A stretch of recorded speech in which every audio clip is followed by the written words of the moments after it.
के सत्र में आपका स्वागत है। और कल की हमारी जो वार्ता थी उसी को कंटिन्यू करने के लिए मैं आपको ससम्मान आमंत्रित करना चाहता हूँ बिना समय गवाए हुए। आप सभी को नमस्कार। धन्यवाद। आदरणीय सभी बंधुओं को और साथी परिवार को पूरे पूरे विश्वव्यापी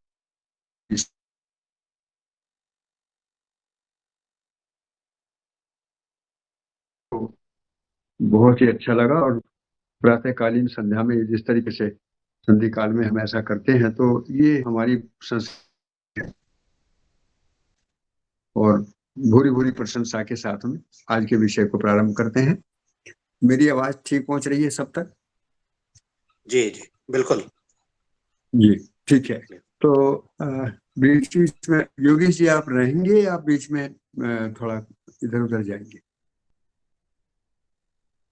हेलो हेलो। जी जी जी आदरणीय, जी जी बिल्कुल साफ दिख रहा है आपका चेहरा। हाँ ठीक है। तो मैं जानना चाह रहा था कि आप तो सत्र में रहेंगे ना, कि या इधर कोई और काम तो नहीं है? हाँ मैं, हाँ बीच बीच में कोई मुद्दे ऐसे आएंगे कि बातचीत कर लेंगे तो मैं प्रश्नोत्तरी के रूप में भी बात करूंगा। तो जी जी हम आज का लोग सब जुड़े हुए हैं साथ में। जी ठीक है, बस ये स्वीकार। तो मैं आदरणीय योगेश जी और आप सभी को, पूरे परिवार को फिर पुनः हार्दिक शुभकामना देते हुए आज के विषय को प्रारंभ करते हैं। फिर भी है और महत्वपूर्ण भी है। पूरे देश में जैविक खेती को लेकर एक लंबे समय से प्रयास चल रहे हैं। और आपसे मिलने के बाद में मैंने देखा कि आप जिस गंभीरता के साथ में इन प्रयासों को लेकर आगे ले जाना चाहते, बड़ी उम्मीद दिखाई दी है। और जो समयांतर से जो चीजें नहीं हो रही थी उनके पूरे होने की संभावना भी इसमें दिखी है। उनको वस्तुतः कैसे और मैं आपके साथ में मिलकर जिम्मेदारी के साथ में हम इसको पूरा कर सकें। और जब भी कभी मेरे मुंह से मैं शब्द निकलता है तो वो जिम्मेदारी के भाव से निकलता है। मेरे अंदर कोई ऐसा नहीं कि मैंने कोई विशेष रूप से कुछ किया है। भाषा में और अभिव्यक्ति में एक बिल्कुल तालमेल पूर्वक सभी के साथ बात करना चाहूंगा। किसान भाइयों और पूरे पतंजलि परिवार से निवेदन है कि कृषि जो है वो व्यवसाय है और परिवार आधारित व्यवसाय है। भारत की संस्कृति को देखेंगे तो परिवार आधारित व्यवसाय के रूप में जब तक भारत इस कृषि संस्कृति के साथ जुड़ा रहा तब तक भारत में कृषि प्रधानता रही, कृषि का सम्मान रहा और भारत दुनिया भर में सोने की चिड़िया रहा। इसके आधार का मूल सिद्धांत यही था कि कृषि हमारा कार्य नहीं है बल्कि कृषि हमारा व्यावसायिक कार्य है। परिवार की सभी आवश्यकताओं को और समाज की सभी आवश्यकताओं को और राष्ट्र की सभी आवश्यकताओं का पूरी करने का नियम कृषि में स्पष्ट होता है। बाकी चीजें जो है वो कृत्रिम तरीके से दुनिया के सामने पेश हुई।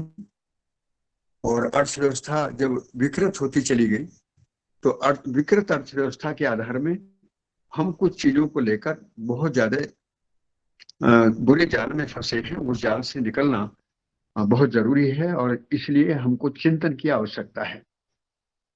चिंतन के दो अभिप्राय हैं। पहला कि जो भी कुछ अब तक हमने किया है उसको हम ठीक ढंग से समीक्षित कर लें और यदि उसकी सही व्यवस्था पर हमारा मूल्यांकन हो जाए और साथ साथ ये भी देख लें कि कितना सही है और कितना गलत है, तो हम लोग गलत को छोड़कर सही की तरफ बढ़ जाते हैं और ये साझे कार्यक्रम की पृष्ठभूमि है। तो ऐसा निवेदन करते हुए मैं आज कुछ दो तीन मुद्दों पर आपका ध्यान दिलाना चाहूंगा। पहली बात तो यह है कि जो लागत आधारित खेती है, चाहे हम ऑर्गेनिक फार्मिंग की भी बात करें, तो यदि उसमें हम लागत शब्द का इस्तेमाल करेंगे तो वो छोटी बात है। छोटी बात का मतलब यह है कि लागत शब्द कहीं ना कहीं व्यापार विधि से बाजार को जोड़ती है कि बाहर से लाकर हमें कुछ डालना है। लेकिन जब हम व्यवसाय के रूप में इसको स्वीकारते हैं तो हमें अपने खेत पर ही और अपने आसपास और अपनी जरूरतों को पूरा करने के लिए कुछ चीजों को तैयार करना है जिससे खेती की उर्वरता समृद्ध होती है या खेती में नियम नियंत्रण संतुलन पूर्वक जीने की व्यवस्था स्पष्ट होती है, इसको सोचकर तो वहां खेती में लागत से ज्यादा समझ की जरूरत आ जाती है। बस इसी लाइन को मैं आपको स्पष्ट करना चाहूंगा कि लागत से ज्यादा यदि समझ की ओर हम जाएंगे तो हम प्रकृति के घटनाक्रम को छोड़कर प्रकृति की व्यवस्था को समझने की तरफ तत्पर हो जाते हैं। और यहाँ जैविक खेती में पूरे देश और पूरी दुनिया में हम लोगों ने अभी तक जितना मूल्यांकन किया, जितने प्रयास किए, उन सभी में यह पाया कि अलग अलग तरीकों के आधार पर जब हम किसी भी कार्य को करने जाते हैं तो तरीकों में थोड़ी सी भिन्नता रहती है। इसलिए तरीकों की भिन्नता के कारण कभी भी कार्यक्रम सामाजिक नहीं बन पाता। सामाजिक कार्यक्रम बनाने के लिए उसकी पृष्ठभूमि मानसिक चेतना में गुणात्मक परिवर्तन के आधार पर ही शुरू होती है। हम साथ साथ विचार करें, चिंतन करें और सही क्या है इसको संवाद पूर्वक निश्चित करें। यदि ऐसा निश्चित नहीं होता है तो हमें किसी भी कार्य का लक्ष्य, उस कार्य को पूरा करने की वास्तविकताएं और उसको पूरा करने की प्रक्रियाएं स्पष्ट नहीं होती हैं। तो जैविक खेती में भी यही हुआ कि जैविक खेती का प्रयोजन क्या है ये राष्ट्रीय स्तर पर स्पष्ट नहीं हुआ। जैविक खेती का ऐसी कौन सी वास्तविकताएं हैं जिनको हम शिक्षा में, जिनको हम लोक शिक्षा में किसानों के साथ और हम केंद्र और राज्य सरकार के बीच, संस्थानों के बीच उसको मिलकर पूरा करें, उस पर भी कोई चर्चा का विषय नहीं है। शिक्षा सारी की सारी नौकरी के लिए है। तो ऐसी स्थिति में किसानों तक ना तो राष्ट्र का ही कोई कार्यक्रम पहुंच पाता है और पूरी दुनिया में बजट केंद्रित व्यवस्था प्राथमिकता में आ जाती है। विचार में, आदमी की मानसिकता में क्या ताकत है, क्या ताकत की जरूरत है, उसको छोड़कर हम सारा का सारा खेल बजट के आधार पर प्रारंभ कर देते हैं। पूरी दुनिया में ये असंतुलन हुआ है। तो बजट केंद्रित व्यवस्था को समझ केंद्रित व्यवस्था के रूप में बदलने की दृष्टि से हमें चिंतन पूर्वक खेती के उन सभी आयामों को अच्छी गहराई के साथ देखने की जरूरत है जिनसे हम पतंजलि परिवार की पृष्ठभूमि में पूरी दुनिया को एक बहुत बड़ा संदेश दे सकते हैं। ऐसी मेरी शुभकामना भी है और मेरे मन में ये संकल्प भी उदय होता है कि जब हम आपसे बात कर, मतलब हम सभी जिम्मेदारी पूर्वक साथ साथ अपने राष्ट्रव्यापी व्यवस्था में एक वसुधैव कुटुंबकम या विश्व परिवार या विश्व मैत्री के साथ में जिस यश की और जिस गुरुत्व की कामना हमारे ऋषियों ने भी की है, हमारा राष्ट्र भी करता है, उस न कहीं अपनी भागीदारी सुनिश्चित करें, योगदान प्रदान करें। तो आज प्रातःकालीन सत्र में मैंने सबसे पहले आपसे ये निवेदन किया है कि हमको गंभीरता पूर्वक जैविक खेती के कार्यक्रम को अब राष्ट्रीय स्तर पर 3 मुद्दों में स्पष्ट करना है। पहला मुद्दा है कि जैविक खेती का प्रयोजन, परिभाषा और उसकी नीतिगत गतिविधियों को हम कैसा देखें। तो इसके लिए मैं एक ही लाइन आपसे कहूंगा कि जब भी प्रकृति की व्यवस्था को हम समझेंगे हमें प्रयोजन स्पष्ट होगा और जैसे ही हमारी दृष्टि केवल बाजार पर केंद्रित रहेगी हमें प्रयोजन स्पष्ट नहीं होगा और हम प्रकृति के विरोध में चले जाएंगे।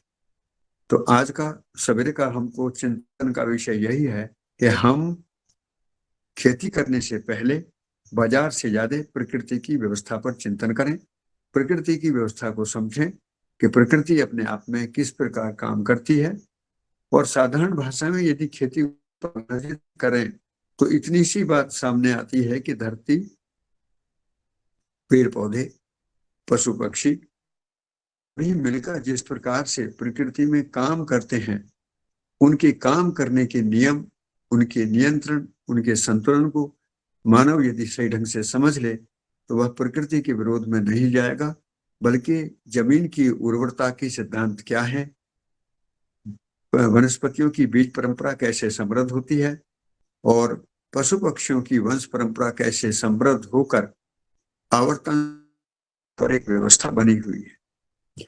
मानव जाति को इसको समझने की जरूरत थी। बिना समझ के जितना भी विज्ञान, तकनीकी और प्रौद्योगिकी के साथ हम आगे बढ़े, वो सब व्यापार की भीड़ चढ़ा और लाभ हानि के चक्कर में का उदय हुआ, और इसी से मनुष्य को सारी धरती पर कलेश पैदा हुआ। मेरा आप सभी भाइयों से, सभी साथियों से ये निवेदन है कि सुदूर क्षेत्र में, सुदूर गांव में, जहां भी आप बैठे हैं, जहां भी आप सुन रहे हैं, हम आदरणीय स्वामी रामदेव जी के प्रति कृतज्ञ भाव से इस बात को आपको बताना चाहते हैं कि एक बहुत बड़ा धरातल हम सबको मिला है। उनके पुण्य से हम अपने देश में एक बड़ा काम कर सकते हैं, और योगेश जी जैसे मार्मिक और विवेकशील व्यक्ति के द्वारा यदि इस कार्यक्रम की रूपरेखा आगे बढ़ाई जा रही है तो इसको हम बहुत बारीकी से आगे समझने की कोशिश करें। अब मैं इसकी वस्तुगत विषय पर आपको ध्यान दिलाना चाहूंगा। प्रकृति की व्यवस्था को समझने से हमको ये स्पष्ट होता है कि प्रकृति में मौलिक रूप से 4 सिद्धांत काम करते हैं जो यूनिवर्सल हैं। उनमें देश और दुनिया का कोई भी आदमी यदि उनको समझना चाहेगा तो उसमें कोई परिवर्तन की आवश्यकता नहीं है, भिन्नता की आवश्यकता नहीं है, मतभेद नहीं होता, सभी को एक समान रूप से स्वीकार होता है। पढ़े लिखे लोगों को, पढ़ को भी होता है, और किसी भी देश के व्यक्ति को होता है, गरीब अमीर को भी होता है। तो कोई भी आदमी विचार करेगा तो प्रकृति के मौलिक सिद्धांतों को हम 4 रूप में देखते हैं। प्रकृति का पहले रूप में है वह है सहअस्तित्व, अर्थात धरती, पेड़ पौधे, पशु पक्षी सभी मिलकर नियम, नियंत्रण, संतुलन पूर्वक समृद्धि को प्रमाणित करते हैं। समृद्धि क्या चीज है? पूरकता, उपयोगिता और समृद्धि 3 क्रियाएं आपस में। जब धरती पेड़ पौधों के लिए पूरी तरीके से पोषण देती है तो पेड़ पौधे भी गल सड़कर धरती की उर्वरता को बढ़ाते हैं। ये प्राकृतिक नियम है। इसी प्रकार से पशु पक्षियों की भी यही भूमिका है। पशु पक्षियों के मलमूत्र के द्वारा धरती का पोषण और भी ज्यादा समृद्ध होता है। इस विज्ञान को हमारे ऋषियों ने भी बहुत बारीकी से समझा है, और यहीं पर गाय की उपयोगिता सिद्ध होती है। तो ऐसी स्थिति में हम लोगों को ये जानने की जरूरत है कि यदि सहअस्तित्व प्रकृति में काम करता है तो फिर मानव की भूमिका सहअस्तित्व में क्यों नहीं? मानव प्रकृति के विरोध में क्यों है? तो मानव इसमें विचार करे और यह सोचकर बहुत गंभीरता से ध्यान दे कि प्रकृति ने कोई भी ऐसी फंगस, ऐसे कीड़े, ऐसी बीमारियां, ऐसी कोई चीज नहीं बनाई है जिससे प्रकृति की व्यवस्था का नाश हो या विरोध पैदा हो। वहां पर हर चीज में संतुलन है।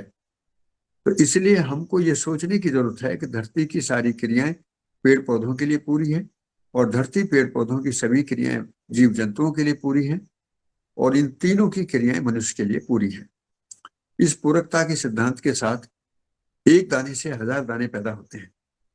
यहां मैं किसान भाइयों को और योगेश जी आपको भी बहुत विनय भाव के साथ में निवेदन करूंगा, इस अर्थशास्त्र को जरूर समझा जाए। भारत यदि इस अर्थशास्त्र को समझ लेता है कि एक दाने से 1000 दाने पैदा करना और घास फूस को खाकर दूध जैसी पवित्र वस्तु में बदल देना, ये प्रकृति का नियम भारत के ऋषियों ने समझा है। इसी नियम को समझकर भारत ने कृषि प्रधानता को, कृषि स्वावलंबन को, और पुरातन काल को देखेंगे तो कृषि और ऋषि का एक गहरा संबंध रहा। उस संबंध की महिमा यही थी। इस महिमा के आधार पर हमको एक जो सर्कुलर इकोनॉमी की बात पूरी दुनिया में हो रही है, उसको हम हिंदी में यदि शुद्ध हिंदी दें तो वो आवर्तनशील अर्थव्यवस्था है। अर्थात एक दाना हम जमीन में डालते हैं, 1000 दाने पैदा होते हैं, और वो निरंतर पैदा होते रहते हैं। हमको केवल बीज का संवर्धन करना है, संरक्षण करना है, और उसको उपयोगिता को समझते हुए उत्पादन करना है। तो एक छोटे से काम की भूमिका इसमें दिखाई देती है। यदि एक बार किसी बीज का चयन हो जाता है तो प्रकृति अपने अनुसंधान से उस बीज को हमेशा अपने अनुकूल बनाए रखती है। उत्पादन कभी कम नहीं होता। ये मैंने प्रयोग रूप में जांच कर देखा है। तो इस नियम में जितने जैसे हमारी पुष्टता बढ़ती जाएगी कि प्रकृति में हमारी खेती को ना खरपतवार नुकसान पहुंचाते हैं, ना कीड़े मकोड़े नुकसान पहुंचाते हैं। हम लोगों को ये भ्रम है क्योंकि व्यापार विधि से हमको ये बताया जाता है। वस्तुतः स्थिति यह है कि धरती में यदि उर्वरता का धरती की पोषण क्रिया समृद्ध है तो हमेशा हर बीज पूरे आकार में फलित होता है, पूरे समय में फलित होता है, पूरा उत्पादन आता है। इसमें कोई भी किसी को भ्रम और शंका करने की आवश्यकता नहीं, क्योंकि ये कोई मेरा बनाया हुआ सिद्धांत नहीं है। ये हम अपने खेत में इसको प्रयोग रूप में देख रहे हैं। तो मुझे ये विश्वास पूर्वकता के सिद्धांत से आपको और अपने किसान भाइयों को ये विश्वास दिलाना है कि प्रकृति में कोई विरोध नहीं है। कोई फंगस, कोई बैक्टीरिया, कोई कीड़ा, कोई बीमारी, कोई खरपतवार, कोई जीव जंतु ऐसा नहीं है कि जो खेती को सीधे रूप में नुकसान पहुंचाता हो, बल्कि कहीं ना कहीं प्रत्यक्ष या अप्रत्यक्ष रूप में सभी पूरकता का नियम का पालन करते हैं। अपने भोजन और अपने रहन सहन की व्यवस्था की तलाश में कहीं कहीं प्रकृति के साथ कोई विरोध आता है तो उसको भी हमें समझने की जरूरत है। इसी प्रकार आगे बढ़ते हैं तो प्रकृति का जो दूसरा नियम है वो है विविधता। विविधता परमाणु से लेकर अणु संरचना और प्राण कोशा का नियम है। भौतिक रासायनिक संरचना के साथ जैसे ही धरती समृद्ध होती है, उस समृद्धि के साथ यदि हम बारीकी से देखें तो विविधता हमको हर क्षण पर दिखाई देती है, परिवर्तनशीलता हमको दिखाई देती है, विप्लव हमको दिखाई देता है, उत्तरोत्तर नया विकास प्रकृति में दिखाई देता रहता है। ये प्रकृति की महिमा है। इस सुंदरता को यदि हम सही ढंग से देखते हैं तो हमें ये स्पष्ट होता है कि हम अपने खेत में कभी भी एक फसल नहीं लगानी है। यदि हमारी थाली में एक ही भोजन हो और हमारे खेत में एक ही फसल हो तो ये दोनों ही हमारे अकाल के कारण है, विनाश के कारण है। प्रकृति की व्यवस्था को सजाए रखने के लिए हमको अपने खेत में विविधता का पालन करना है और अनाज, दाल, तेल, फल, सब्जी, मसाला, जड़ी बूटी, पशुओं के लिए चारा, इमारती लकड़ी जैसी उपयोगी वस्तुओं को हमें अपनी फसल प्रणाली में सम्मान पूर्वक स्थान देना है। और मेरा यकीन करेंगे आप कि जब जब हम इस प्रकार की फसल प्रणाली को तैयार कर खेत में बढ़ते हैं तो खेत अपने आप समृद्ध होने लगता है। वैज्ञानिक भाषा में भी यदि हम जमीन का कार्बन, जमीन के जीवाणु तंत्र, जमीन का पीएच, जमीन की इलेक्ट्रिकल कंडक्टिविटी और अन्य भौतिक और रासायनिक संरचना को गणितीय आकलन करने के जितने भी पैरामीटर हमारे हैं वो सब पूरे इसमें होते हैं। जमीन समृद्ध होती है, यही जमीन की उर्वरता को समृद्ध करने का नियम है। तो ऐसी स्थिति में सभी किसान भाइयों से निवेदन है कि भारत की संस्कृति में, ऋषि संस्कृति में पहले से ही विविधता को जाने की परंपरा रही है। हम कभी भी एक फसल लगाते ही नहीं थे। मक्का में तो हमने 10-12 फसलों को साथ साथ देखा है। बाड़ी लगाते थे तब भी कई फसल साथ रहती थी। गन्ने में भी जब तक हम धीरे धीरे आगे बढ़े हैं उससे पहले उसकी बाउंड्री में अरहर लगाते थे, कहीं सन डाल देते थे और कुछ ना कुछ कहीं ना कहीं पहली स्थिति में उसके साथ मुरीला था, मेथी थी। तो इन सभी चीजों को जोड़कर देखते हैं तो कभी भी एक फसल लेने का प्रयास भारत में किसानों ने नहीं किया। लेकिन जैसे जैसे हम आधुनिक खेती के शिकार होते गए, हम एकल फसल प्रणाली और मशीन रसायनों के शिकार होते गए। ये हमारी विडंबना है।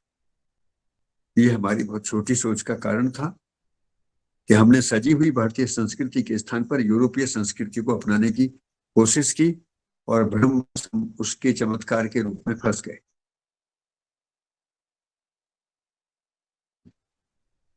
लेकिन सही को सही और गलत को गलत कहना हम लोगों के अपने मन में बना रहना चाहिए।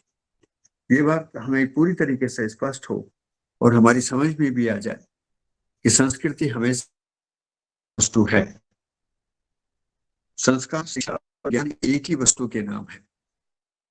लेकर यदि हम आगे बढ़ते हैं तो प्रकृति में विविधता का जो नियम है वो अनेक फसल प्रणाली को किस मौसम पर, कितनी दूरी पर, उसकी बीज की मात्रा क्या होगी, यदि मैं इसको बाजार में बेचूंगा तो उससे मेरी आमदनी क्या होगी, इन सभी चीजों को पूर्वक पहले मानचित्र बनाना, उसको समझना जरूरी है। तीसरा मैं निवेदन ये करूंगा, वो पूरे देश में इस संकट है। लोग कहते हैं जैविक खेती करेंगे तो श्रीलंका की स्थिति हो जाएगी, कोई जैविक खेती करेंगे तो देश में भुखमरी आ जाएगी, जैविक खेती करेंगे तो उत्पादन गिर जाएगा। उन्हीं सभी भ्रमित लोगों को ये समझने की जरूरत है, जब एक खेत में अनेक फसलें पैदा होती हैं तो उत्पादन का घनत्व बढ़ जाता है। योगेश जी, आप अपने इस एजेंडे में इस बात को जरूर तरीके से नोट कर लें कि जमीन धरती पर अधिकतम उत्पादन का नियम एकल फसल प्रणाली नहीं है, बल्कि multi layer production, multi cropping pattern में जब हम अपने, तो दुनिया की कोई ताकत नहीं है कि उत्पादन मात्रा, विविधता और गुणवत्ता में बढ़ता है। इसको कोई रोक नहीं सकता। ये प्रकृति का नियम है। ये स्वयं स्फूर्त होता है। कीड़े बीमारियों का प्रकोप नहीं रहता, नियंत्रित होते हैं। खरपतवार नियंत्रित होते हैं। जमीन की ऊर्जा बढ़ जाती है और पानी की बहुत कमी की जरूरत है। तो जो खेती के सभी आयाम संकट के हैं। और इसके साथ साथ मैं एक बड़ी बात और कहूंगा कि जो आजकल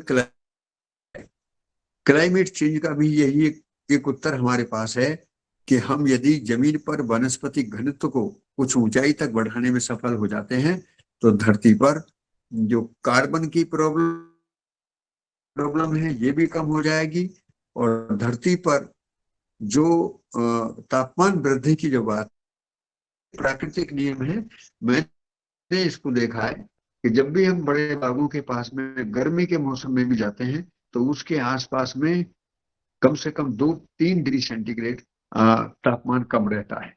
इसका मतलब क्या हो गया? वो छाया के कारण नहीं है, पर पत्तियों के माध्यम से, पौधे के तने के माध्यम से वो जमीन के अंदर प्रवेश करता है। ये जमीन के ताप को पचाने की क्रिया है और इसलिए जमीन के अंदर तापमान को पचे हुए होने के कारण अंदर रहते हैं। और जब जब कभी जमीन में विशेष ताप बनता है तो उसको ज्वालामुखी की तरह जमीन अपनी जमीन से बाहर निकालती है। उसी में से जो विषैली गैसें निकलती हैं उन्हीं जमीन अपने कवच के रूप में, ओजोन परत के रूप में ऊपर बनाया हुआ कवच है। इस कवच के बारे में पूरी तरीके से यदि हम इसकी आवर्तनशीलता को समझते हैं तो ये स्पष्ट रूप से हमारे सामने प्रकृति की व्यवस्था का स्वरूप आता है। इसको देखते हैं तो बहुत सुंदर बात आगे आ जाती है। को बताया कि उत्पादन घनत्व बढ़ने से क्या मतलब है कि हम जमीन को अभी तक नापते हैं लंबाई और चौड़ाई में, लेकिन और गहराई में। इसलिए किसान भाई ये जरूर ध्यान रखें कि उनके पास 1 एकड़, बल्कि यदि उसके घनत्व को समझेंगे तो वो कम से कम भी 10-12 गुना जमीन अनुपात। जमीन कम नहीं है, हमें उत्पादन व्यवस्था नहीं आती है, इसलिए हम जमीन कम लगती है। चौथा नियम है नैसर्गिक संतुलन। उसको बोलते हैं इकोलॉजी। तापमान, वर्षामान, ऋतुमान के आधार पर जगह एग्रो इकोलॉजी। मध्य प्रदेश का वातावरण अलग है, उत्तर प्रदेश, हरियाणा और पंजाब का अलग है। इन सबको देखते हैं तो इनमें कहीं वर्षा ज्यादा होती है, कहीं कम होती है, कहीं गर्मी ज्यादा होती है, कहीं कम होती है और मौसम परिवर्तन भी आगे पीछे दिखाई देता है। इसलिए ऋतु के अनुसार खेती को यदि हम पहचान लेंगे तो हमको बीज और पशु पक्षियों की वंश परंपरा पर गहरा काम करने का अभ्यास आ जाएगा। इससे भी उत्पादन में गुणवत्ता बढ़ती है, कीड़े बीमारियों का प्रकोप कम होता है, जमीन की उर्वरता बढ़ती है और पोषण क्रिया समृद्ध होती है। शुद्ध भोजन और पवित्र भोजन की जो कल्पना भारतीय संस्कृति में है, कही गई है, वो यही है। पर्जन्य के साथ में अन्न उपजाना भारत की संस्कृति का मूल मंत्र रहा है। ऐसी स्थिति में मैं 4 प्रक्रियाओं के बारे में भी चर्चा करूंगा। दूरी का नियम, समय, बीज और श्रम को भी पहचानना किसानों की जरूरत है।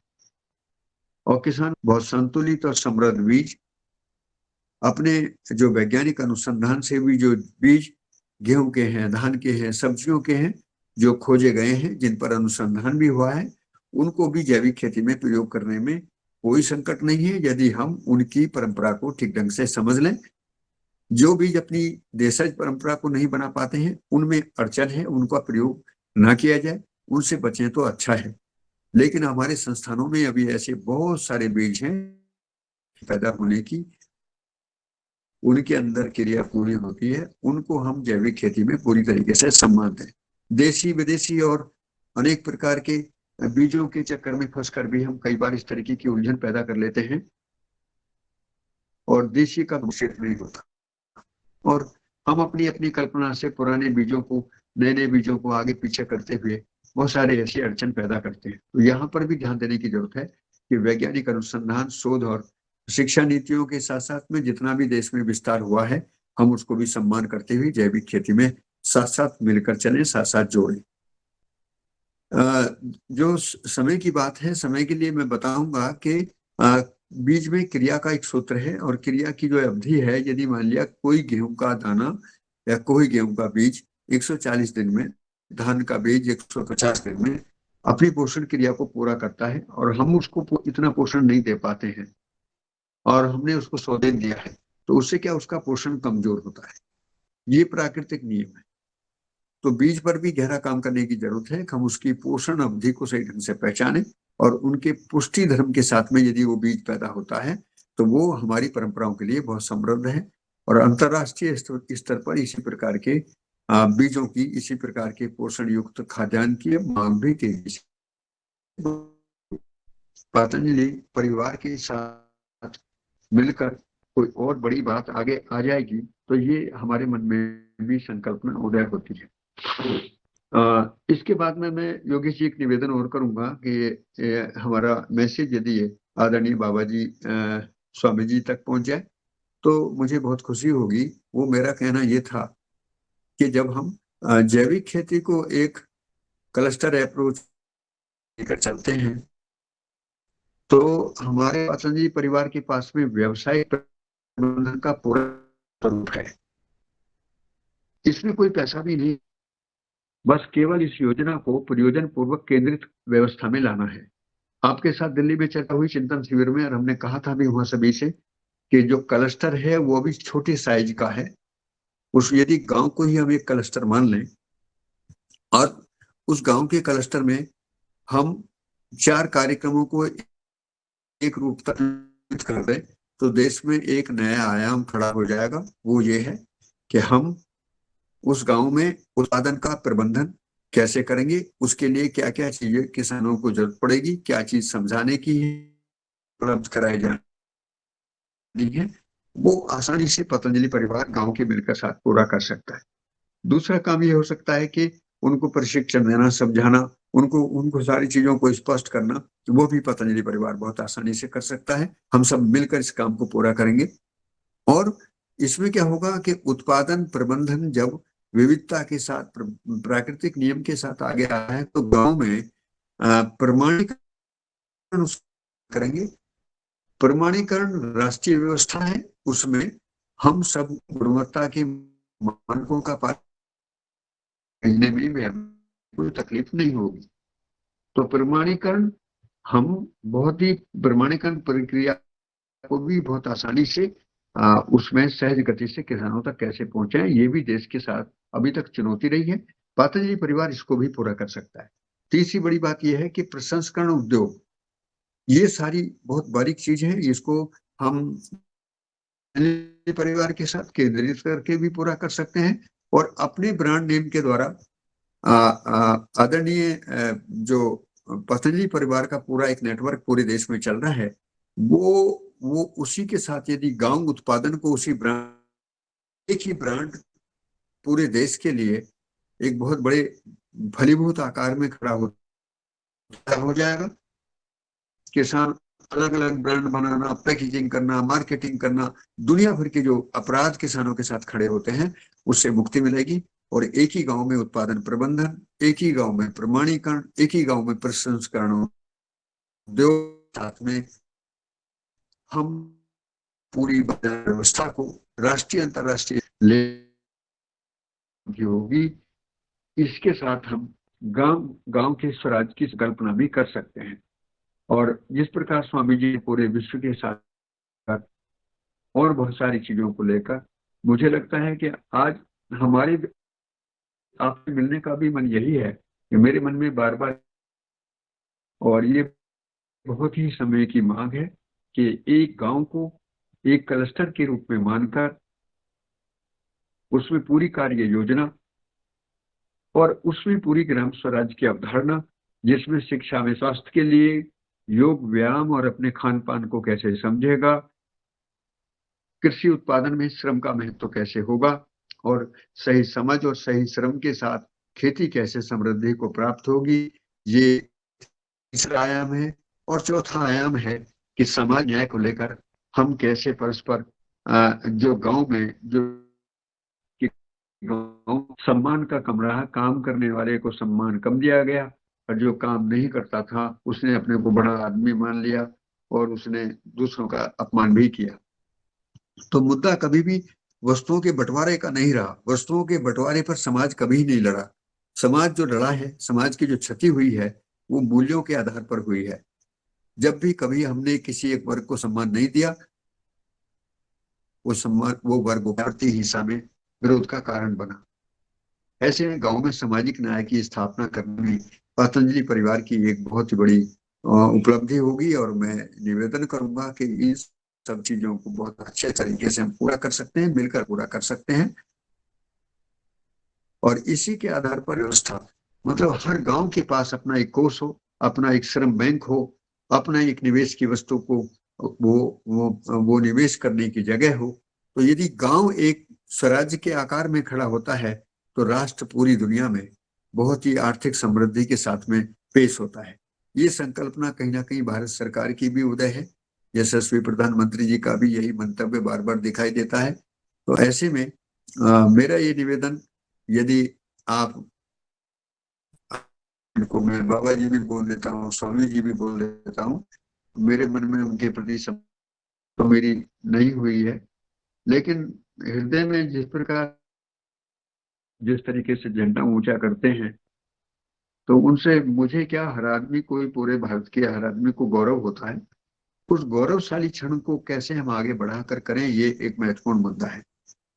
इसमें मैं एक और निवेदन करना चाहूंगा कि यदि हम शिक्षा और लोक शिक्षा में शिक्षा संस्कार की जो बात करते हैं, उसमें कृषि और शिक्षा को लेकर यदि छोटा सा एक निवेदन और स्वीकार कर लें आप, और ये बात भी उन तक पहुंच जाए, तो वो बात यह है कि हम जो मध्यस्थ दर्शन सह अस्तित्ववाद, जिसके प्रणेता अग्रहार नागराज जी रहे और जिसको चेतना विकास मूल्य शिक्षा के रूप में पूरे देश में और दुनिया में लोग अब उसको स्वीकार रहे हैं, उस पर गहरा चिंतन चल रहा है, तो उसको भी यदि शिक्षा में और कृषि में लेकर आया जाए तो एक बड़ा काम हो जाएगा कि हम कहीं ना पृष्ठभूमि में जो भी धरोहर रही है और जो भी अनुसंधान होते रहे हैं, हम उनका सम्मान करते हैं और उनको साथ साथ लेकर आगे चलते हैं। में हर व्यक्ति निश्चित आसन कराने में भी उनमें अपनी अपनी विशेषज्ञता बनी रहती है और हर व्यक्ति में से कुछ ना कुछ नई नई बात,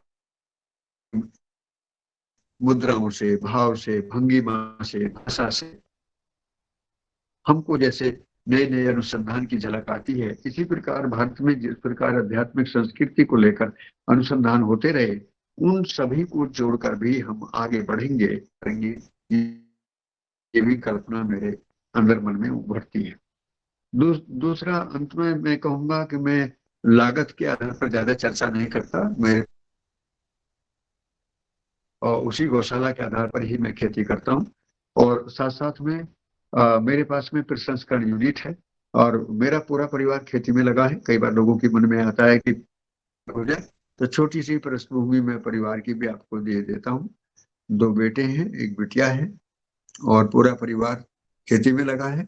और खेती में हम चारों कामों को एक जगह करते हैं: उत्पादन का प्रबंधन, प्रमाणीकरण, प्रसंस्करण, ब्रांडिंग, पैकेजिंग, मार्केटिंग, बीज का उत्पादन, पौधशाला, और अपने खेत में पूरी तरीके से जो हम बोले हैं अब तक आपसे, उस सभी को नियम व्यवस्था को समझकर खेती करने का एक कार्यक्रम बना रहता है। गन्ने के साथ में क्या क्या फसलें लगाई जा सकती हैं। आजकल पूरे देश में मिलेट की खेती की जोर शोर से बात हो रही है। तो गन्ना जैसी बेल्ट में, जहां पर हम पश्चिमी उत्तर प्रदेश में मुजफ्फरनगर, मेरठ, सहारनपुर और बुलंदशहर जनपदों में देखते हैं तो गन्ना बहुत ज्यादा है। तो क्या गन्ने के साथ भी मिलेट की खेती हो सकती है? क्या वो किसानों को फायदा देगी? तो उस पर भी प्रयोग करना, उसको जांचना परखना और उससे कैसे अर्थव्यवस्था आगे बढ़ेगी, इस पर भी हम लोग प्रयोग कर रहे हैं। और चाहे हम जड़ी बूटी की बात करें, मिलेट की बात करें, उत्पादन की किसी भी स्तर पर बात करें, देश को इसी क्षेत्र को किस तरीके से विकसित किया जाए और जैविक खेती को एक बहुत ही सम्मानजनक तरीके, बल्कि आजकल जैविक खेती को प्राकृतिक खेती के रूप में भी उसका नामकरण हो गया है। चिंतन शिविर में निवेदन किया था कृषि मंत्री जी से भी, और आपसे भी ये कह रहे हैं सभी से कि जैविक खेती और प्राकृतिक खेती में कोई विरोध नहीं है। विरोध केवल हमारी मानसिकता में, जब हम अपनी पहचान को लेकर या कहीं विरोध की भाषा में बात करते हैं तो तब विरोध होता है। सूरज तो पूरब से ही निकलता है।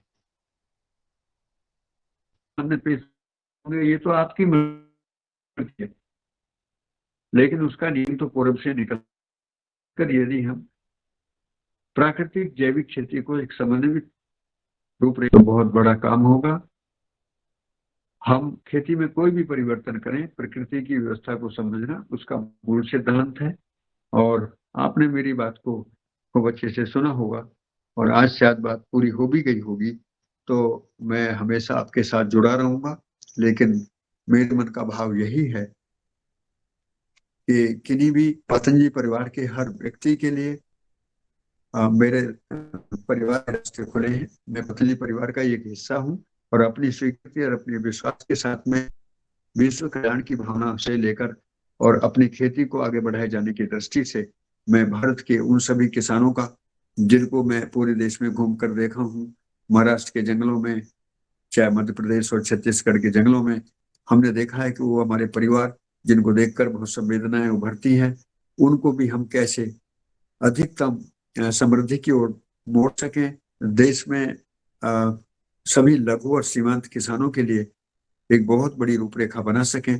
पतंजलि परिवार और आदरणीय योगेश जी के साथ 2 दिन रहकर मुझे ऐसा झलकने लगा कि ये काम अब संभावना के साथ आगे पूरा हो सकता है हम लोग नियति विधि से इसलिए मिले हों, और क्योंकि उपदेश करना, लेक्चर देना, ये मेरे को आता नहीं।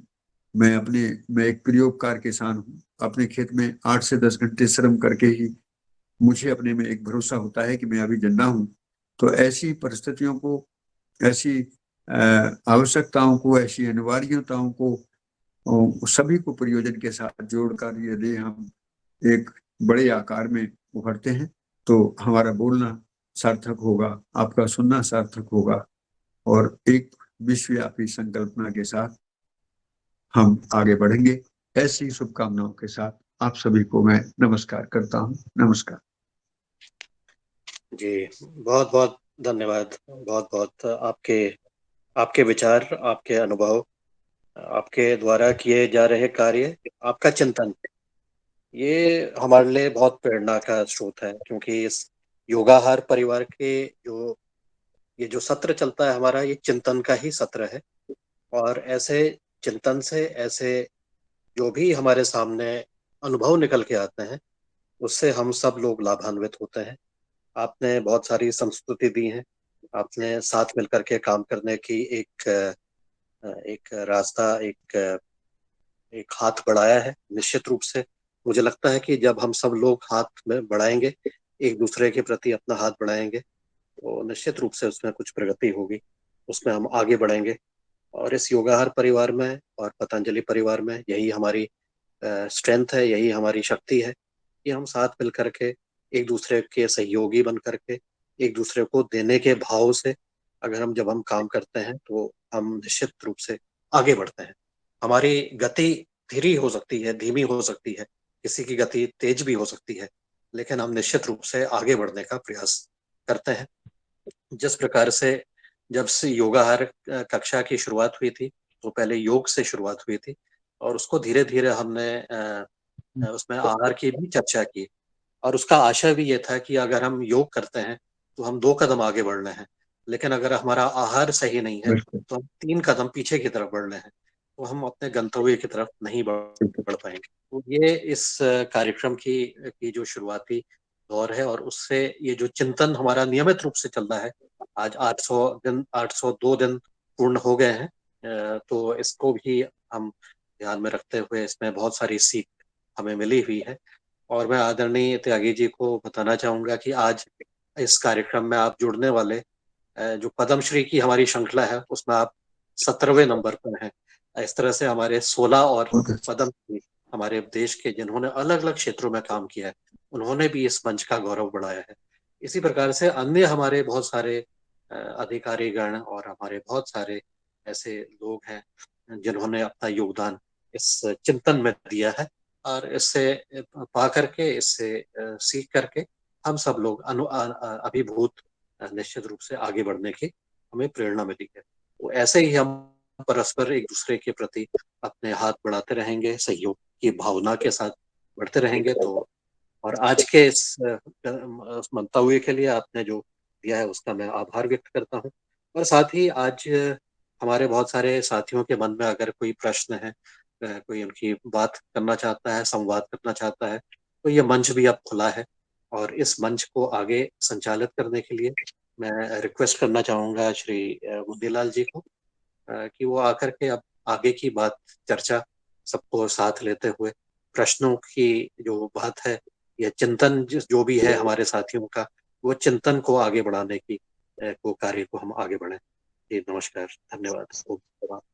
धन्यवाद आदरणीय पवन सर जी, आज के हमारे चीफ गेस्ट महोदय को सुनकर और मुझे अपनापन जो उन्होंने झलकाया है और पतंजलि परिवार के प्रति जो उन्होंने चर्चा की है और विश्वास किया है, और देश को दिशा पतंजलि दे सकती है, परम पूज्य स्वामी जी, परम सिद्ध आचार्य जी तक आपका जो है आपने कहा है कि मेरा सुझाव पहुंचे।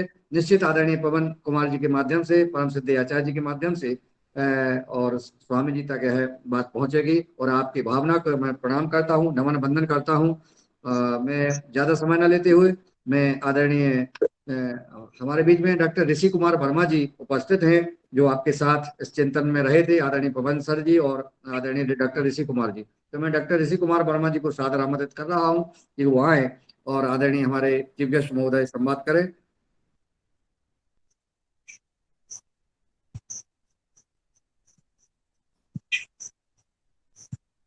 आदरणीय डॉक्टर साहब तक बात नहीं पहुंच रही है। मैं आदरणीय डॉक्टर किशोर दुबे जी जो महाराष्ट्र से है, उनको ओम आमंत्रित कर रहा ओम हूँ। ओम ओम जी ओम। जी जी, स्वागत है आदरणीय डॉक्टर ऋषि कुमार जी।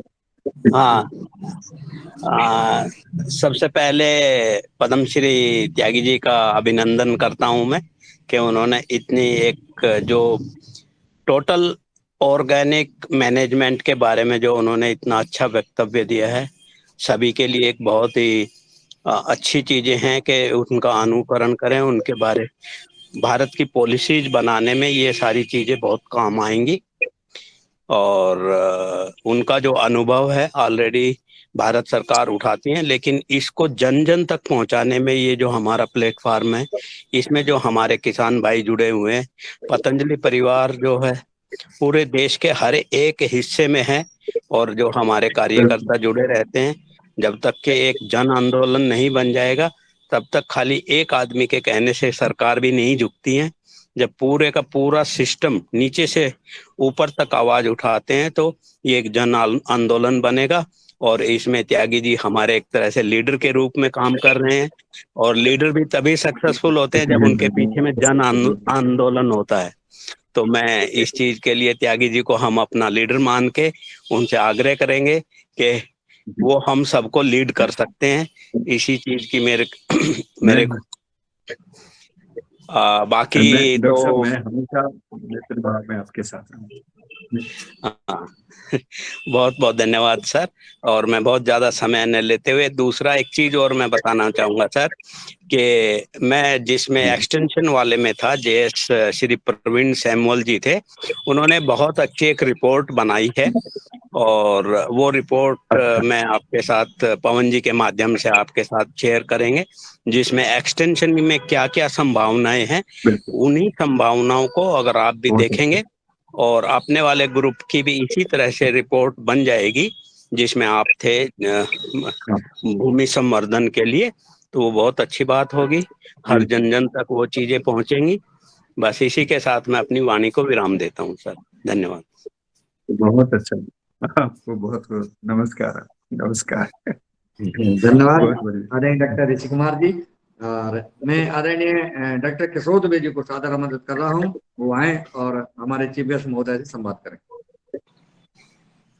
धन्यवाद मुनीलाल जी, आज की कक्षा बहुत अच्छी रही और हमारे जो मुख्य अतिथि है त्यागी जी, उन्होंने बहुत अच्छी और सर्वसमावेशक बात बोली कि उत्पादन से लेकर ब्रांडिंग और मार्केटिंग तक इस मंच पर कई लोग आए और उनमें से चर्चा से यही निचोड़ निकला कि उत्पादन के जो ऑर्गेनिक के या नेचुरल फार्मिंग के जो आयाम है, उन आयामों के बारे में तो निश्चित रूप से जागरूकता है, लोग करते भी है, लेकिन उसको बेचने की जो बात, क्लस्टर बना के उसको बेचना, उसका प्रोसेसिंग करना और उसका ब्रांडिंग करना, यह ब्रांडिंग करके पतंजलि जैसे बड़े नेटवर्क के माध्यम से, और भी ऐसे अलाइड नेटवर्क्स हो सकते हैं, उनके माध्यम से जब तक वो बेचा नहीं जा सकता तब तक वो ग्राहकों को पहुंचाने में जो कठिनाई आती है, तो उसका जो आपने उदाहरण दिया है वह सर बहुत सराहनीय है। और ऐसी व्यवस्थाएं करेंगे तो ही निश्चित रूप से हो सकता है। जैसा एक सीड इंडस्ट्री में हमारा जो अनुभव है, और सीड वाले करते ही है कि वो प्रोड्यूस बाय करके तो कई किसान ही करते हैं, छोटे छोटे किसान करते हैं, लेकिन मार्केटेड बाय करके बड़े बड़े ब्रांड्स होते हैं। बस यही फार्मूला बहुत यहाँ अच्छा। पे अपने को अपनाना है कि प्रोड्यूस बाय तो बिल्कुल। छोटे क्लस्टर हो, गांव हो, कस्बे हो, लेकिन मार्केटेड बाय तो पतंजलि जैसी बड़ी बड़ी संस्थाएं जब रहेंगी, तभी आजकल के टीवी बिल्कुल। के और इसके माध्यम से वही ब्रांडिंग को बढ़ावा देके कंज्यूमर्स तक पहुंचा सकते हैं। तो ये बहुत अच्छा निचोड़ आपने दिया। मेरा दूसरा एक सजेशन है आपके माध्यम से, और आप है, पवन जी है, ऋषि जी है, जो भी लोग गवर्नमेंट के इसमें जाएंगे, कि जैसा स्कूल कॉलेज में जन जन तक यदि पहुंचाना है, तो जैसा स्कूल हम्म। कॉलेज में नेशनल सर्विस स्कीम होती है, नेशनल कैडेट स्कीम सर्विस होती है, एनसीसी एनएसएस जिसको बोलते हैं पूरे देश में, तो ऐसा ही हम्म। यन के यस नेशनल कृषि स्कीम भी होनी चाहिए। गवर्नमेंट यदि नेशनल कृषि स्कीम की हर स्कूल बहुत में, अच्छा। कॉलेज में यदि धारणाएं करती है और उसमें स्टूडेंट्स हाँ। को सहभागिता लेते हैं, तो उसको कृषि में कैसे काम करना है इसका अनुभव आएगा। आज 1 किलो बहुत अच्छा। प्याज उगाने के लिए, या 1 किलो टमाटर के लिए, या 1 किलो चावल के लिए, गेहूं के लिए, किसी भी फसल के लिए कैसी खेती करनी पड़ती है, उसका अनुभव जब तक इन बच्चों को स्कूल कॉलेजेस के माध्यम से नहीं आएगा, तब तक उनको कृषि का मूल्य नहीं समझेगा, किसानों का दर्द नहीं समझेगा, किसानों की मेहनत नहीं बिल्कुल। समझेगी। और तभी उनकी जो मानसिकता भी, अरे सब्जियों के भाव बढ़ गए, अरे चावल के भाव बढ़ गए, ये जो मानसिकता उनकी हो रही है, इस मानसिकता को छेद बिल्कुल। नहीं आएगा। तो इसलिए एनकेएस नेशनल कृषि स्कीम का यदि अवतरण कर सके हो, तो एक देश के लिए बहुत अच्छा। बहुत ही विकल्प और अच्छा विकल्प होगा। इन्हीं शब्दों के साथ मेरे वाणी को मैं विराम करता हूँ। धन्यवाद। बहुत अच्छा, बहुत अच्छा सुझाव। बहुत अच्छा। बहुत अच्छा। जी, धन्यवाद आदरणीय डॉक्टर किशोर दुबे जी। जैसा कि आपने महत्वपूर्ण सुझाव दिया है, हमारे आदरणीय चीफ गेस्ट महोदय ने सराहा है कि ऐसा अगर होता है तो बड़ी अच्छी बात है। मैं आदरणीय दिनेश जी सेमवाल जी, हमारे भ्राता जी, मैं उनको सादर आमंत्रित करता हूँ, वो आए और अपना संवाद आदरणीय चीफ गेस्ट महोदय से करने का कष्ट करें। जी आदरणीय, बहुत बहुत धन्यवाद। मैं आदरणीय पद्मश्री त्यागी जी को प्रणाम करता हूँ। बहुत जरूर। बार आपसे वार्तालाप होती है, और आपसे वार्तालाप होती है, साथ में आपके विद्यार्थियों से भी वार्तालाप होती है। ऐसे कम ही विश्वविद्यालय होंगे जहाँ के विद्यार्थी आपकी बातों को और आपको नहीं समझते हैं। आज आपने, जैसे कि आदरणीय पवन सर ने कहा, कि आपने इस मंच पर खेती का संकल्प सूत्र दिया, और ये संकल्प सूत्र पूरा होता है जब आप पूरकता का सिद्धांत प्रतिपादित करते हैं या सामने रखते हैं। और तब बात ये आती है कि जो आदरणीय ऋषि सर जी ने, आदरणीय डॉक्टर किशोर दुबे जी ने बात कही है कि NKS नेशनल कृषि स्कीम जैसी व्यवस्था हमारे सामने हो।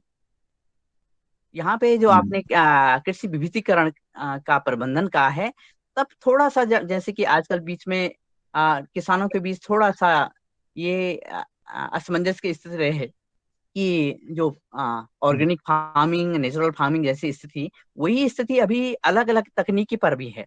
कोई CBR तकनीक बिल्कुल। को आगे लेके चल रहे हैं, कोई पिकनिक को, कोई CTBT को, कोई बायोडायनेमिक को, अब कोई आवर्तनशील खेती को।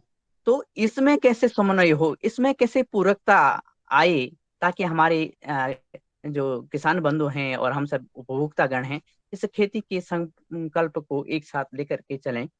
जी आदरणीय। हाँ, बहुत बहुत अच्छा, बहुत अच्छा दिनेश भाई, बहुत अच्छा सवाल है। और ये एक बड़ा सुंदर सवाल इस समय है, इसलिए कि हमारे बहुत सारे साथियों ने अलग अलग टुकड़ों में छोटे छोटे या बड़े बड़े बहुत सारे प्रयोग इस धरती को सजाने के किए हैं। तो पहला तो हमारा मन ये बनता है कि हम हर तरीके का सम्मान करें और उसका सही ढंग से मूल्यांकन करें कि कौन सा तरीका किस क्षेत्र में। तो ये बात थी, क्योंकि अभी तक इस प्रकार का मूल्यांकन या साइंटिफिक वैलिडेशन कहीं इस स्तर पर नहीं। बात इनका समन्वय कैसे हो, तो समन्वय होने के पीछे एक इसका आधारभूत सिद्धांत है, वो ये है कि जब हम कृषि की परिभाषा, प्रयोजन और उसकी नीति, ये 3 शब्द हैं, परिभाषा, प्रयोजन और नीति, उन तीनों को जब प्रकृति की व्यवस्था के केंद्र में स्वीकार लेते हैं तो हमारी जो अपनी विशेषज्ञता है तरीके की, वो छोटी हो जाती है।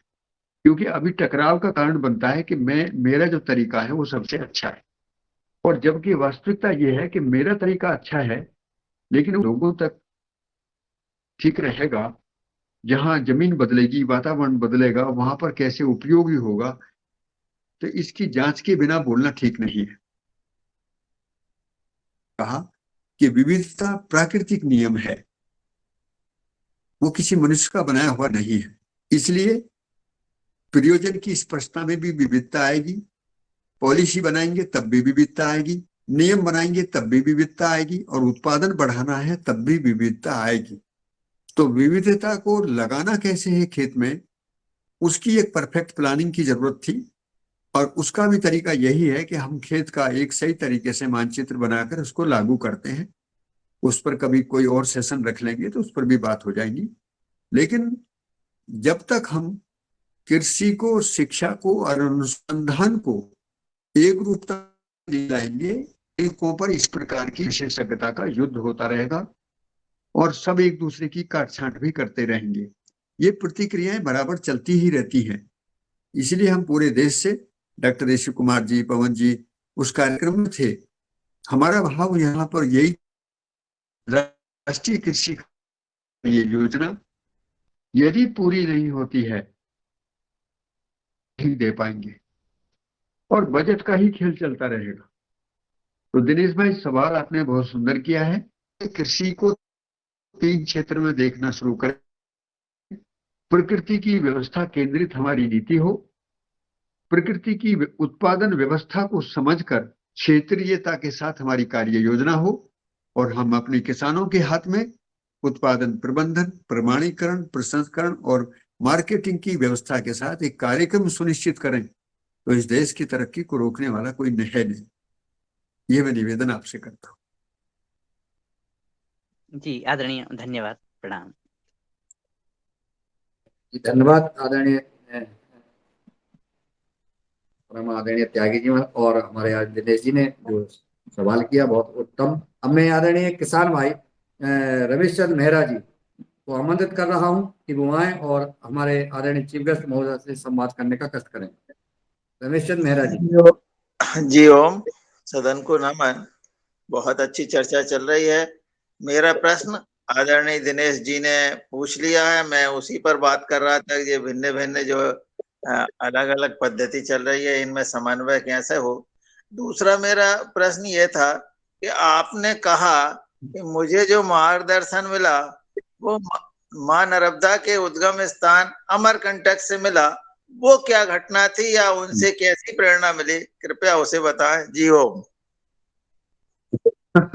क्या बात है, नमस्कार। वो घटना ऐसे घटी कि 1987 में मैंने खेती की जो इकोनॉमिक्स पर काम किया, तो पता लगा कि आधुनिक खेती में, जिसको हम रासायनिक खेती बोलते हैं, उसमें हमारा उत्पादन तो बढ़ता है लेकिन हमारी आमदनी नहीं बढ़ती है। तो आमदनी को लेकर मैंने दो चीजें मेरे मन में पैदा हुई। एक तो मैं जमीन में जहर क्यों डालूं, और फिर मुझे आमदनी नहीं हो रही तो मैं ये अपराध उत्तर खोजने के लिए मैं 87 से लेकर 97 तक पूरे देश में भ्रमण किया और ये खोजने की कोशिश की कि कहाँ कहाँ पर अच्छे लोग किस तरीके से काम कर रहे हैं। तो देश में बहुत सारे सम्मानित किसान मिले और जिनके प्रयोगों को अपनाकर हम लोगों ने काफी हिम्मत से काम आगे बढ़ाया, लेकिन मैं उनसे संतुष्ट नहीं हुआ। संतुष्ट का कारण ये था कि जो तरीके अपनाए गए थे, अगर के खर्च करने की बात तो कम करने की बात तो थी, और कहीं रसायनों से भी बच जाएंगे, उनको लोग स्वीकारते नहीं थे, समझ में नहीं आते थे, तरीके स्थान स्थान पर बदलते थे। तो एक दुविधा रही। इसी क्रम में मेरे मन में सवाल उठने लगे कि धरती की व्यवस्था अपने आप में चल रही है, वो व्यापक सत्ता और परमात्मा का एक वैभव है, और उसी वैभव में ये सत्ता चल रही है, तो फिर क्या कोई ऐसा सूत्र सिद्धांत आध्यात्मिक तरीके से मिल जाए कि हम सभी मिलकर, जो सभी मेहनत कर रहे हैं पूरे देश के किसान, वो सभी मिलकर कहीं ना कहीं उस बात को एक रूपता में समझ लें, सभी में सही प्रतिक्रिया, कोई विरोध ना हो। ये मेरे मन में बात पैदा हुई। तो वो धीरे धीरे एक ऐसी घटना बनी कि मैं अपने कुछ साथी मित्रों के कहने के मुताबिक मैं अमरकंटक उनसे मिलने चला गया। सवाल मेरे मन में ये था कि परमाणु का विकास व्यवस्था है वो निश्चित है, तो फिर आदमी का आचरण अनिश्चित क्यों? ये मेरे मन का बड़ा सवाल था। मैं गलत काम करना नहीं चाहता और सही का मुझे पता नहीं, तो मैं ना तो गलती की तरफ बढ़ पाया, ना मैं सही की तरफ बढ़ पाया, उनको कचोटती रही। तो कुछ ऐसे ही मोटे मोटे सवाल थे और उनको लेकर मैं चला गया। हो सकता है कोई होंगे, उनसे बात कर लेंगे। वहां जाने पर मुझे पता लगा, मैंने उनके बारे में पहले जानकारी करी कि कई चमत्कारी साधु भी होते हैं, तो पता लगा कि इन्होंने 22 वर्ष तक यहाँ समाधि की है और 6 वर्ष इन्होंने संयम साधना की है, और संयम साधना में कहीं इनके ध्यान में परमाणु की विकास क्रम व्यवस्था का स्वरूप आया है। और भाई जी, इत्तेफाक की बात यह थी कि उस दिन भावानुसंधान केंद्र के कुछ साइंटिस्ट और कुछ अच्छे लोगों की भी एक टीम उनके पास आई हुई थी। बड़ी विराट चर्चा रही और मेरे मन के जो सवाल थे उनके उत्तर बड़े आसानी से मिले। तो मैं तो जिंदगी में एक तरीके से उनसे मिलने के बाद अभिभूत जैसा हो गया। मैं प्रेरणा तो मुझे अपनी ऋषि संस्कृति से मिली, और इसलिए मैं सभी पूरी ऋषि संस्कृति का बड़ा हृदय से सम्मान करता हूँ, बड़े कृतज्ञ रहता हूँ। जब ये पता लगा कि ऋषि संस्कृति आध्यात्मिक अनुसंधान के जरिए अपनी पूर्ण प्रकार से आगे लेके बढ़ी है और इसके सामने तो विज्ञान बहुत छोटा है, तो मैं बहुत गदगद हो गया और ऐसे उसका अध्ययन किया और ये पता लगा कि ये सभी के लिए एक समान है, इसमें कोई विशेषता नहीं है। सरल बात है कि हर इकाई का आचरण निश्चित है और वो परस्परता में दूसरी इकाइयों के साथ भी निश्चित आचरण के साथ जीती है, तो बात पूरी होती है। और यदि मैं अपनी मनमानी से जीऊंगा तो कहीं ना कहीं प्रतिक्रियाएं पैदा होंगी। तो आपने सवाल बहुत अच्छा किया और उसी से मेरी जिंदगी में एक नया मोड़ आया। और एक बड़ी बात मैं आपको ये कहना चाहूंगा कि इससे मेरे मन में अपने पूर्व ऋषियों और माता पिता और पूर्वजों के प्रति कृतज्ञता और गहरी हो गई कि क्या सुंदर बात थी। सभी ने एक एक कदम बढ़ाते बढ़ाते हमको इस मंजिल तक पहुंचाया और हम आज भी, जैसे मैं आपसे बात कर रहा हूँ, तो मुझे आज भी इसी बात की खुशी है कि हम सभी एक ही सूत्र में जीने वाले लोग हैं, एक ही विचार और एक मानसिकता के साथ जीना चाहते हैं। तो क्यों ना हम खुलकर संवाद करें, खुलकर बातचीत करें। आपने अच्छा सवाल किया, जैसा मुझको लगा मैंने उत्तर दिया। आप इसको स्वीकार करें जैसा भी, और मुझे बहुत अच्छा लगा। क्या जी ओम सर, हमने भी आपके जवाब बहुत अच्छे लगा सर, और उस बात को समझा कि हमारी जो ऋषि परंपरा है वो कितनी महान परंपरा रही है, और आज भी हम उसी परंपरा के आधार पर विज्ञान, आपने कहा कि ऋषि संस्कृति के सामने विज्ञान अभी छोटा है। जी ओम, आपको नमन, सदन को नमन। जी धन्यवाद आदरणीय रमेश चंद्र मेहरा जी। तो एक जी जी जी आदरणीय जी कुछ बोलना चाहते? संस्कृति के आधार पर ही ज्ञान, विज्ञान और विवेक का समन्वय होता है। योग्यता भी बिना अध्यात्म के नहीं हो पाए। हाँ, बिल्कुल, बहुत अच्छा। जी भाई आदरणीय मेनपाल सिंह जी हमारे कृषक हैं, उन्नतशील कृषक हैं और हिसार से हैं। मैं उनको आमंत्रित कर रहा हूं, वो अपना सवाल रखें। आदरणीय मेनपाल जी। ओम, सदन को प्रणाम। जो आज के हमारे मुख्य अतिथि जी है त्यागी जी, उनको सुनकर मुझे बहुत ही प्रसन्नता हुई। जो उनका परिवार भी उनके साथ पूरा सहयोग कर रहा है तन मन के साथ। तो और आगे भी जो सरकार में भी इन्होंने ऋषि जी, पवन सर और त्यागी जी ने जो प्रस्ताव रखा है उस पर भी मुझे बहुत खुशी हुई। मैं ज़्यादा समय नहीं लेता हुआ, मुझे मेरा प्रश्न के उत्तर भी मिल गए हैं इसमें।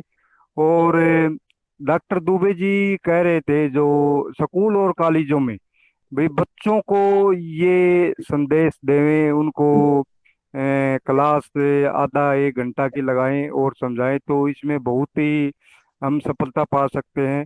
तो मैंने तो ये पहले से ही प्लान बना बिल्कुल रखा है। और मैंने कल भी 2-3 स्कूलों में, जो सरकारी स्कूल है, प्राइवेट स्कूल है बड़े, उनमें चर्चा की उनके अध्यापकों से।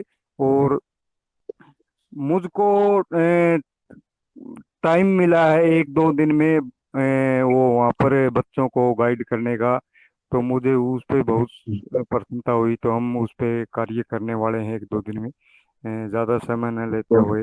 धन्यवाद।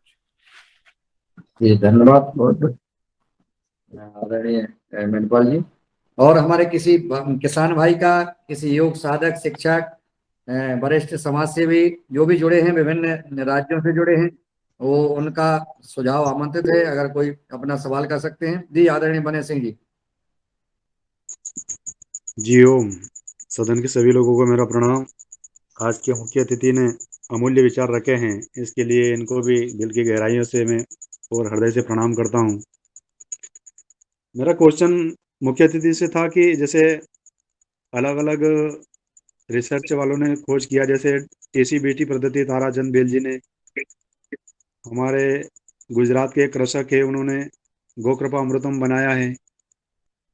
तो मेरा आपसे ऐसा निवेदन है कि कोई कल्चर या ऐसा कोई प्रोडक्ट आपने निर्माण किया है जो बहुत कम खर्च और लागत में किसानों को हम उपलब्ध करवा सके और सभी फसलों को उनसे न्यूट्रिएंट्स प्राप्त हो सके। जी। एक मौलिक सिद्धांत है कि मैंने इस पर विचार किया कि खेत को खाद बनाना है कि मुझे खाद बनाना है। तो पता लगा कि प्रकृति में जो व्यवस्था है वो खेत अपना खाद खुद बनाना है। तो उसका नियम क्या है? जब भी कोई बीज जमीन के अंदर फलित होता है तो वो बीज अपनी मांग के हिसाब से रसों को छोड़ता है, और जो भी रस जब वो छोड़ता है उसी प्रकार पूर्ति के लिए जमीन में आकर्षित होता है। तो जितने भी मूल द्रव्य जो किसान भाइयों ने प्रयास किए हैं, उन सभी का सम्मान करते हुए हमको ये भी समझने की जरूरत है कि कल्चर भी जमीन में ही बनते हैं, फंगस भी जमीन में ही बनती है, और इसका नियम है एक फसल है। जैसे गन्ने के साथ में यदि हम प्याज की और लहसुन की खेती करते हैं तो गन्ने का पोषण पूरा होता है, और उसी के साथ ही 1 या 2 लाइन यदि हल्दी की लगाते हैं तो उसका नियंत्रण भी होता है, उसकी बीमारियों का भी नियंत्रण स्वयं होता है। तो आपसे बस मेरा निवेदन है कि आप बहुत अच्छा सवाल कर रहे हैं।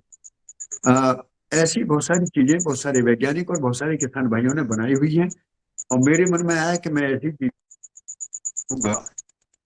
इसका तरीका यही है कि हम जमीन अपना काम कैसे करती है वो अपने किसान भाइयों को समझाएं, और किसान भाई लागत के तरीके से बचें और अपनी जमीन और अपनी खेती को देखना शुरू करें। नमस्कार। जी ओम। ओम ओम ओम जी। डॉक्टर साहब। जी हाँ डॉक्टर साहब। हाँ सर, मैं त्यागी साहब के जो एक इन्होंने वचन दिया है कि खाद मैं बनाऊं या भूमि बनाए, मैं इससे पूर्णतः सहमत हूँ। दरअसल अगर आप देखें, भारत में कृषि की जो दुर्दशा हुई है, जब से बैक्टीरिया और फंगस जो काम करता था उसको आउटसोर्स कर दिया केमिकल्स, आर्टिफिशियल फर्टिलाइजर्स और आर्टिफिशियल पेस्टिसाइड, फंजीसाइड को, तो उससे जो हमारे बैक्टीरिया, फंगस, ये सब बेरोजगार हो गए थे। बेरोजगार होने की वजह से उनको ना तो कोई खाना मिला। खाना उनका क्या था? Organic carbon. तो वो ऑर्गेनिक कार्बन भूमि में खत्म हो गया, वो बेरोजगार हो गए, धीरे धीरे वो खत्म हो गए। तो भूमि जो खाद बनाती थी या जो एक संतुलन बना के चलती थी, वो सब खत्म हो गया। तो ये जो भूमि का काम था सब चीज को मेंटेन करने का, उसको हमने बड़ी बड़ी कंपनियों को आउटसोर्स कर दिया था। वो आउटसोर्स हमें वापस भूमि को दिलाना है, बैक्टीरिया को दिलाना है। ये मेरा एक तरह से अलग तरह का एक्सप्लेनेशन है। धन्यवाद। क्या बात है। आपका शुभ नाम क्या है? मैं डॉक्टर ऋषि वर्मा बोल रहा हूँ सर। आपने तो बहुत बड़ी बात कह दी। ये तो यही यही काम भी यही था। बहुत बहुत प्रणाम आप। बहुत सुंदर। कितना जो है एक मंथन में, इस चिंतन में कितना रस आ रहा है और कितने महत्वपूर्ण सुझाव आ रहे हैं, महत्वपूर्ण बिंदुओं पर चर्चा हो रही है। यह रोज ये बाहर कार्यक्रम में ऐसा चलता है, और जब हमारे चीफ गेस्ट महोदय के मार्गदर्शन मिलता है तो उस पर सवाल आते हैं और एक निश्चित विषय आते जाते हैं। आदरणीय उमाशंकर प्रसाद जी बिहार से मैं आमंत्रित करता हूँ, वो अपनी बात रखें। उमाशंकर जी। ओम। सदन में सभी उपस्थित महानुभावों को सत सत नमन वंदन। आज का योग कक्षा बहुत अच्छा रहा और आज के चीफ गेस्ट त्यागी सर जी को बहुत सत सत नमन वंदन। जो कृषि परंपरा और ऋषि परंपरा को आगे बढ़ाने के लिए ये कार्य कर रहे हैं, परमात्मा अच्छी शक्ति दे और आगे और भी निरंतर हम लोगों का उद्बोधन मिलता रहे। रहा सवाल डॉक्टर साहब जो बोले थे दुबे जी कि हाँ हम लोगों को कॉलेज और स्कूलों में इसमें जाकर के शिक्षा सरकार की तरफ से होनी चाहिए थी, तो ये स्वामी जी की तरह जो पहले प्रत्येक जिले में योग प्रचारक थे उसके साथ हमने काम किया था। उनको डिटेलमेंट था कि सवेरे किसी गांव में योग कराएंगे, इसके बाद जब स्कूल का टाइम होता था तो किसी स्कूल में जाकर के योग के साथ साथ में हमारे योगाहार की तरफ किस प्रकार से अपना संस्कृति को आगे बढ़ाया जाए उसमें चर्चा चलती थी। बशर्ते कि वो सिस्टम जो स्वामी जी का जो सोच था, विचार था, उसको अभी मतलब जिला के अंदर जितने भी योग प्रचारक थे उसको कैंसिल कर दिया गया। नहीं तो जो पहले स्वामी जी के माध्यम से था कि हाँ प्रत्येक स्कूलों में जाकर के मतलब सवेरे जो कक्षा के बाद गांव में से स्कूल में जाएंगे, वहां पर डिटेलमेंट था, वहां उसका वीडियो फोटो भेजा जाता था कि हाँ आप भेजेंगे कौन से स्कूल में गए। और शाम को गांव में किसानों का जो बैठक होती थी और इस तरीके से किसान चर्चा होती थी कि नहीं इस तरीके से उसका पूरा विवरण, पूरा फोटो, मतलब पूरा ऑल इंडिया में जितने भी योग प्रचारक थे प्रत्येक जिले में कम से कम 2 या 3 प्रचारक थे, चाहे कम से कम किसी किसी में एक थे, तो ये काम शुरू हुआ था। मगर बीच में पता नहीं कौन सा इसमें प्रक्रिया चल गया कि योग प्रचारकों को वो अच्छा काम नहीं किए, उनको अच्छा पैसा नहीं मिला, वो कैंसिल हो गया। तो मैं सभी सदन से उपस्थित सभी से अनुरोध करना चाहता हूं, जिस प्रकार से अभी मध्य प्रदेश के किसान प्रभारी मुनीलाल सर जी हैं, पवन सर जी हैं और त्यागी सर जी हैं, कि इस तरीके से जो योग प्रचारक जो थे उसके माध्यम से जो प्रचार प्रसार शुरू था, हम उनके साथ खुद कितने स्कूलों में गए थे प्रचार प्रसार करने के लिए, योग कराने के लिए, या शाम को मीटिंग के लिए, तो उसका मैसेज बहुत अच्छा जाएगा। और यही सब बात साथ में हम अपने वाणी को विराम देते हैं। सत सत नमन वंदन। ओम। बहुत अच्छा, बहुत अच्छा। धन्यवाद आदरणीय। आपने अपनी सुझाव रखा, हमें स्कूल तक भेजना है और अब हम जो है आज के कार्यक्रम को अब हम विराम देंगे। 8 बजे